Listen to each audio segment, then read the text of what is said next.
우리가 그 당시에 뭐라고 생각하냐면 그 수사법이 통과되기 이전엔 구협회 회원이라고 그랬는데 얼마 숫자가 없었어요. 전국에 64명이고 서울에 26명밖에 없었어요. 이제 그 수사법이 통과되고 나서 이제 새로 수사 시험을 통해서 신협회가 생긴 거예요. 오늘날에 이 전신이 있었기 때부터. 그게 아마 64년도인가 5년도 됐을 거예요. 대한건축사협회는 제1대 김순하 회장의 취임하에 1965년 창립되었습니다. 같은 해 제1회 건축사 시험을 시작으로 협회 정관을 제정하여 첫걸음을 내딛었습니다. 1967년 제1회 전국 우수 건설자재 전시회가 개최됐습니다. 이후 1968년 국제 세미나 참석을 계기로 세계화에 앞장서게 됐고 1970년 월간 건축사지 발간과 함께 건축에 관련된 정보를 다양하게 전달할 수 있게 됐습니다. 1971년 제1회 건축대제전과 건축사협회 전국대회를 개최했으며 1972년 건축사협회 회관을 중국 태평로로 이전했습니다. 1975년 강습회, 1977년 학술 토론회 등을 개최하면서 건축사들의 교육에도 힘써왔습니다. 1978년에는 제13회 정기총회가 개최됐습니다.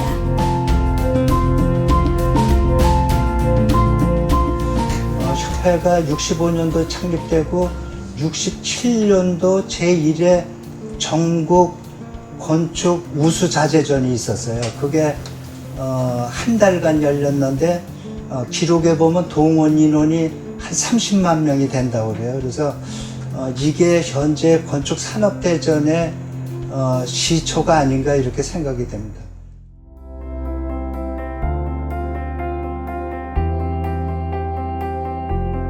(1980년) 종합건축사사무소 제도가 신설되었고 1982년에는 회원 건축설계작품 전시회를 열어 회원들의 작품을 전시할 수 있었습니다.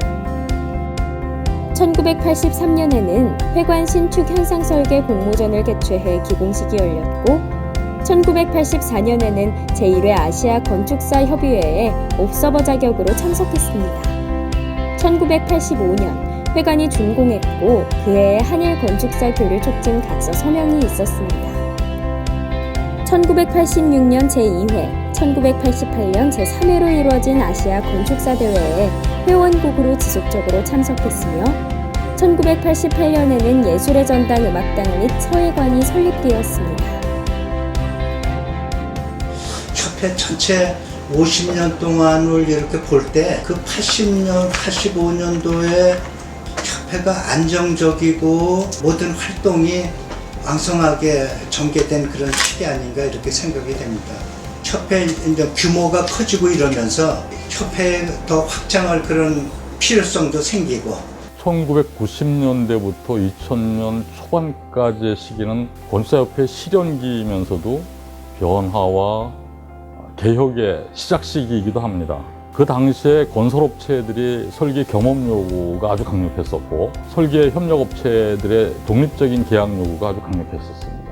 그래서 건축사협회는 그때까지만 해도 법 제도 개선이 굉장히 수동적인 형태였었는데 능동적이고 아주 적극적으로 변화하기 시작합니다. 1990년부터는 전국 건축사 대회가 지속적으로 개최됐으며 1992년에는 서울 건축사 신문이 창간되었습니다. 1993년에는 행정쇄신위, 도서검토제 폐지 결정이 있었고 1994년에는 설계진출 제재 비대위가 열리는 등 건축계 많은 이슈가 있었던 시기입니다. 1997년에 건축연구소를 발족했고 1999년에는 아카시아 포럼을 개최했습니다.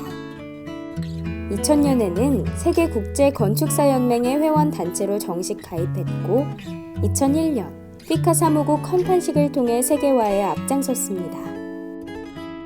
2003년 국토의 계획 및 이용에 관한 법률이 시행되었으며 2005년에는 제1회 건축의 날이 개최되고 다음 해에는 건축문화신문이 창간됐습니다. 이 시기에 대한건축사협회는 변화와 변혁의 그런 의미로 한국건축산업대전이라든가 건축문화신문을 창간을 했고 또 한국건축문화대상을 더욱 발전시켜서 대국민 서비스하고 홍보에 전념하기도 했습니다. 또 이 시기가 바로 UIA를 비롯한 국제기구의 대한건축사협회가 본격적으로 활동을 한 시기이기도 합니다.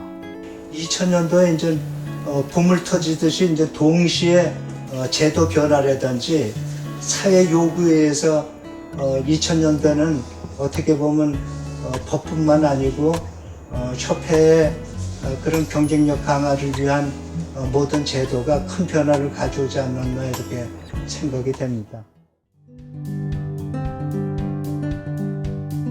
2006년 건축사회관이 준공되었으며 2007년에는 8천 건축사 과천벌 축제가 열렸습니다. 2009년에는 서울국제건축영화제가 개최되어 현재까지 이어지고 있습니다. 2011년에는 2017년 서울에서 개최될 UIA 세계건축대회 유치를 확정시켰습니다. 가장 최근인 2013년에는 한국건축산업대전을 개최했습니다. 이러한 역사 속에서 건축사협회는 2015년 올해로 50주년을 맞았으며 더욱 발전된 앞날을 기대하고 있습니다. 네, 건축사협회의 그 능동적인 법제 활동으로 인해서 건축기본법이 만들어졌죠. 그 건축기본법이 제정이 되고 난 이후에 녹색건축조성법, 건축서비스산업진흥법, 건축자산 및 한옥진흥법 이런 세 가지 법이 새롭게 제정이 되었고 이 법들이 제정되는데 건축사협회가 굉장히 큰 역할을 한 것이 사실이라는 거죠. 협회 창립 50년은 개인적으로 굉장히 중요하다고 생각합니다. 전체적으로 볼 때 아쉬움도 있고 우리가 기회라고 생각한 때도 이렇게 있었는데 그 기회를 못 살린 거 아닌가. 근데 이제 지나간 그런 50년보다는 앞으로의 50년은 현재 지나간 50년하고는 건축 환경이 완전히 바뀌었다고 이제 개인적으로는 이렇게 생각이 됩니다. 글쎄요, 내가 건축사로서 일생 동안 내가 이거 천직으로 알고 하고 있는데요. 물론 학술적으로도 많이 발전이 됐고 시공면에서도 많이 발전을 해서 국가의 지금 이 문화 발전에 기여된 걸로 그렇게 생각하고 있어요. 네, 지금까지의 대한건축사협회 50년은 구름마 단계에서 시작해서 아주 어려운 여건 속에서 폭풍우를 잘 견뎌낸 그런 정도라고 한다면 앞으로의 50년은 정부와 국민들한테 신뢰를 받고 존경받는 그런 건축사협회가 됐으면 좋겠고요. 그리고 그런 건축사협회에 소속된 건축사들이 스스로를 자랑스러워하고 그 자랑스러움이 세계로 뻗쳐나갈 수 있는 그런 모습으로 발전되기를 희망합니다.